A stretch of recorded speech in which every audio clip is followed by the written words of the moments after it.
ខ្ញុំមិនចង់បានទេលុះត្រាតែលោកយាយលុតជង្គង់ចុះទៅខ្ញុំញ៉ាំបានហើយលោកយាយនឹងលុតជង្គង់ចុះឲ្យតែចេញញ៉ាំបាយឲ្យបានល្អបន្តិចទៀតលោកយាយនឹងសំពះឲ្យទៀតម៉ាក់តាមានហេតុផលអីដែលលោកយាយត្រូវលុតជង្គង់ចំពោះចៅទៅមិនអីទេ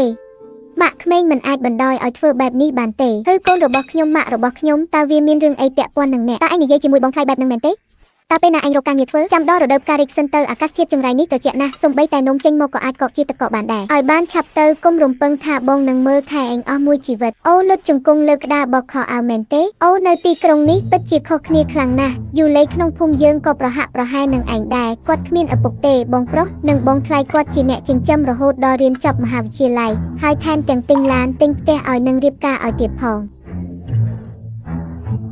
ងត្រូវហើយមនុស្សនៅទីក្រុងនិងមនុស្សនៅជនបទគឺពិតជាខុសគ្នាមិត្តរួមការងាររបស់ខ្ញុំឈ្មោះចាងធីងធីងម្ដាយក្មេកគាត់ទិញផ្ទះនិងឡានឲ្យជាសាច់ប្រាក់សុទ្ធតែម្ដងហើយប្អូនថ្លៃថែមទាំងជួយឧបត្ថម្ភ3សែនយន់ដើម្បីឲ្យពួកគេទិញផ្ទះទី2ទៀតផងបានហើយថ្ងៃស្អែកខ្ញុំនឹងនាំកូននិងម៉ាក់ទៅជាមួយមើលចុះចរិតមើលងាយអ្នកក៏ស្រឡាញ់អ្នកមានរបស់អ្ន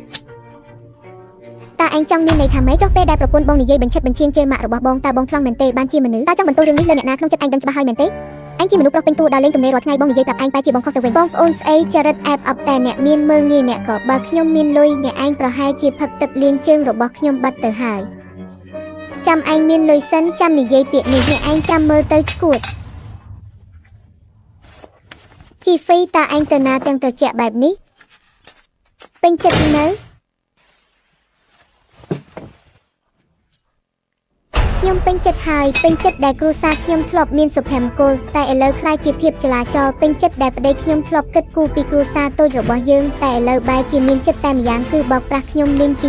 តើអ្នកដឹងទេថាហេតុអ្វីបានជាខ្ញុំយល់ព្រមរៀបការជាមួយបុរសក្រីក្រដែលតស៊ូរហូតដល់ជោគជ័យម្នាក់ព្រោះក្បាលរបស់ខ្ញុំវាចូលទឹកហើយត្រូវហើយខ្ញុំគឺមើលងាយឯងកង្កែបឡើងជញ្ជីងពិតជាមិនដឹងខ្លួនថាធ្ងន់ប៉ុន្មានថនប៉ុន្មានដំឡឹងទេមនុស្សដែលធ្វើអីមិនកើតថែមទាំងបំផ្លាញរឿងទៀតបងខ្ញុំដឹងថាបងនិងបងថ្លៃស្រីមើលងាយខ្ញុំប៉ុន្តែមិនបាច់រកការងារដែលគួរឲ្យធុញដូចជាតែកង់ឡានឲ្យខ្ញុំទេការងារថ្នាក់ទាបដែលបំរើមនុស្សយ៉ាងហោចណាស់អ្នកគួរតែស្វែងរកការងារអ្វីមួយឲ្យគាត់ដូចជាអ្នកត្រួតពិនិត្យអ្នកគ្រប់គ្រងមែនទេកុំមើលងាយតែកង់ឡានខ្ញុំស្គាល់ម្នាក់ដែលធ្លាប់ជាតែកង់ឡានឲ្យថ្នាក់ដឹកនាំបន្ទាប់មកបានខ្លាយជាជំនួយការហើយក្រោយមកជាអ្នកគ្រប់គ្រងឥឡូវនេះគាត់បានខ្លាយជាអនុប្រធានក្រុមហ៊ុនបាត់ទៅហើយតែកង់ឡានអាចជោគជ័យបានដល់ថ្នាក់ហ្នឹងយកព្រមរកឲ្យខ្ញុំមួយមកអាឡូលោកប្រធានឈិនវិញសូលលីនជីហ្វីត្រូវបានណែនាំដោយអ្នកមែនទេពួកយើងបានព្រមព្រៀងគ្នាថាគាត់នឹងជូនខ្ញុំទៅប្រលានយន្តហោះនៅថ្ងៃនេះគាត់យឺត20នាទីហើយគាត់ក៏មិនលើកទូរស័ព្ទដែរតើមានរឿងអ្វីកើតឡើងគាត់មកយឺតមែនលឿនឡើងចៅរត់លឿនណាស់ម៉ាក់ដឹងថាជីហ្វីទៅណាទេម៉ាក់មិនដឹងទេហើយការរបស់ខ្ញុំបានឲ្យគាត់ជូនទៅប្រលានយន្តហោះគាត់យឺត20នាទីហើយខ្ញុំដឹងតើគាត់ទៅណាឲ្យលុយ100សិនមកគាត់ទៅបាហើយប៉ានិយាយថាប៉ានឹងទៅបាដើម្បីរកម៉ាក់ថ្មីឲ្យខ្ញុំតើអ្នកកំពុងស្រែកយំអំពីអ្វីចូលវឹងហើយនៅបើកបរទៀតតើអ្នកមានសតិសម្បជញ្ញៈទេខ្ញុំផឹកតែ2ម៉ាត់ប៉ុណ្ណោះតើអ្នកចង់បានអ្វីទៀតសុំទោសយើងនឹងទទួលខុសត្រូវចំពោះរឿងនេះផ្នែកធនធានមនុស្សចង់ឲ្យឯងទៅរៀបចំឯកសារលាឈប់ពីការងារនៅព្រឹកស្អែកមិនអីទេខ្ញុំនឹងរកការងារដែលល្អជាងនេះ10000ដងមានតែអ្នកទេដែលមើលងាយខ្ញុំត្រូវហើយខ្ញុំពិតជាមើលងាយអ្នកមែនការមិនបានរៀនសូត្រមិនគួរឲ្យខ្លាចនោះទេគូដែលមិនចេះអក្សរម្នាក់អាចចិញ្ចឹមគ្រួសារទាំងមូលបានតាមរយៈការរែកអិតនៅការដ្ឋានសំណង់ខ្ញុំខ្លាចអ្នកដែលមិនបានរៀនសូត្រប៉ុន្តែមានមហិច្ឆតាខ្ពស់និងសមត្ថភាពទាបអ្នកមានអាយុ26ឬ27ឆ្នាំហើយនៅតែពឹងផ្អែករបស់អ្នកមើលថែកូនឲ្យអ្នកហើយខ្ញុំមិនដែលឃើញអ្នកឲ្យលុយ1សេនឡើយប៉ុន្តែអ្នកមិនព្រមធ្វើនេះឬនោះទេតើអ្នកនឹងធ្វើជាអគ្គលេខាធិការអង្គការសហប្រជាជាតិទេប្រសិនបើគេផ្ដល់ឲ្យដូចជាកង្កែបបោះជំហានលើជញ្ជីងអ្នកពិតជាមិនស្គាល់តម្លៃខ្លួនឯងទេតើអ្នកកំពុងជេរនរណាជេរអ្នកនឹងអ្នកគឺជាមនុស្សឥតប្រយោជន៍ទោះនៅគ្រាន់តែបង្កបញ្ហាដល់អ្នកដទៃខោអាវរបស់ខ្ញុំបងក៏ចេញទៅដែរទៅសាស្ដាប់បងសិនចេញទៅ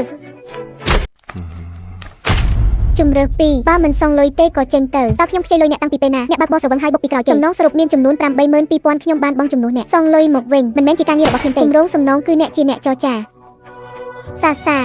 ាបើមិនដូច្នោះទេទុកលុយចោលទៅយ៉ាងណាមិញជីហ្វីក៏ជាប្អូនប្រុសរបស់អ្នកដែរគ្រាន់តែជាប្អូនថ្លៃដែលមិនបានការតែប៉ុណ្ណោះខ្ញុំចង់និយាយថា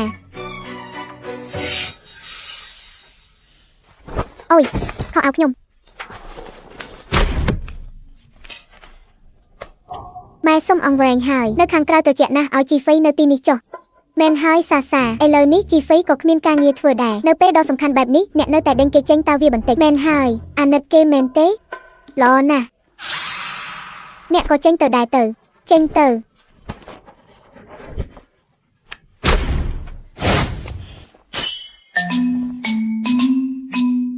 ខ្ញុំទៅបន្ទប់ទឹកមួយផ្លែតជីហ្វេឈប់សិនកុំបារម្ភខ្ញុំមិនដាច់ពោះស្លាប់ទេតើអ្នកណាដែលចង់ឃើញមុខប្រពន្ធរបស់អ្នកនោះម៉ែពួកយើងបងថ្លៃស្រីរបស់អ្នកជាអ្នកចិញ្ចឹមកូនប្រុសរបស់អ្នកបងថ្លៃស្រីរបស់អ្នកជាអ្នកចិញ្ចឹមបីតែឆ្កែក៏ចេះក្រវីកន្ទុយដែរមើលសភាពរបស់អ្នកចុះបងថ្លៃស្រីរបស់អ្នកអស់នេះមិនមែនដើម្បីល្អសម្រាប់អ្នកទេសាកស្ទាបហោប៉ៅខរបស់អ្នកមើលនៅសល់លុយល្មមសម្រាប់ហូបបាយបាន2 3ពេលទៀតយករបស់របរទៅហើយទៅសុំទោសបងថ្លៃស្រីរបស់អ្នកទៅសាដូចពាក្យចាស់លោកពោលថាបងថ្លៃស្រីគឺប្រៀបដូចជាម្ដាយអញ្ចឹងហេតុអ្វីបានជាអ្នកអាចមានចិត្តអាក្រក់យ៉ាងនេះបើដូច្នោះមែនកូនដែលមិនស្ដាប់បង្គាប់គួរតែត្រូវគេដេញចេញឲ្យកាន់តែឆ្ងាយយ៉ាងណាមិញការបណ្ដោយកូនខ្លាំងពេកប្រៀបដូចជាការសម្លាប់កូនអញ្ចឹង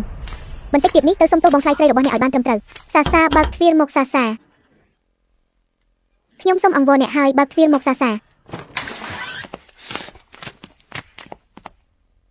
សុំទោសគេទៅសុំទោសបងថ្លៃស្រីខ្ញុំមិនគួរស្រវឹងហើយបង្កគ្រោះថ្នាក់ទេធ្វើឲ្យអ្នកមានបញ្ហាហើយតើពេលណាទើបសង្លុយវិញអុយខ្ញុំសុំទោសអ្នកហើយតើអ្នកចង់បានអ្វីទៀតការជំពាក់បំណុលគេត្រូវតែសង្វិញវាជារឿងធម្មតាទេប្រសិនបើការសុំទោសមានប្រសិទ្ធភាពតើនៅត្រូវការប៉ូលីសនិងច្បាប់ធ្វើអ្វីទៀតសាគាត់ក្រណាស់ហោប៉ៅស្អាតជាងមុខទៅទៀតតើបានលុយមកពីណាលើកលែងទោសឲ្យគាត់ម្ដងនេះទៅណាគាត់មានហេតុផលរបស់គាត់អសមត្ថភាពគាត់មានហេតុផលរបស់គាត់ធនាគារមានលុយច្រើនជាងខ្ញុំទៅទៀតពេលគេឲ្យអ្នកខ្ចីលុយតើគេមិនត្រូវយកការប្រាក់ទេខ្ញុំនឹងឲ្យជីហ្វីទៅដាក់ពាក្យធ្វើជាអ្នកដឹកជញ្ជូននៅពេលក្រោយចាំពេលគាត់ទទួលបានប្រាក់ខែមួយខែខ្ញុំនឹងឲ្យគាត់រើចេញលុយដែលជំពាក់អ្នកនឹងសងរំលោះវិញអ្នកកុំបារម្ភអីក្មេងម្នាក់នេះខ្ញុំនឹងជួយមើលការខុសត្រូវចំនួនអ្នកគ្មានបញ្ហាទេល្អឲ្យគេសរសេរលិខិតខ្ចីលុយមួយមកអ្នកធ្វើជាអ្នកធានាបើមនុស្សស្រីអាយុលើសពី30ឆ្នាំហើយគឺប្រៀបដូចជាស្លឹកបន្លែដែលរលួយអញ្ចឹងម៉ែខ្ញុំគោរពអ្នកក្នុងនាមជាចាស់ទុំខ្ញុំសូមណែនាំឲ្យអ្នកនិយាយឲ្យបានសមរម្យបន្តិច